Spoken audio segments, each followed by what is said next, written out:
11 ir dabar laukiame kitų rezultatų, kadangi 16 geriausių pasaulio vaikų papuola į pasaulio finalinės varžybas. Taigi jaunoji Monika Paulauskaitė šiandien atstovauja jauno raitelio užskaitą.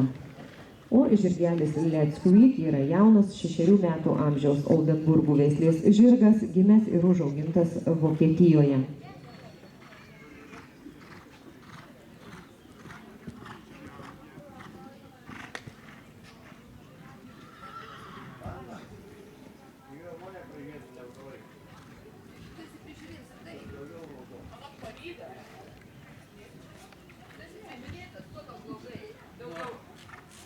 Pagal laiką kiek tu gaišini, daugiau negu.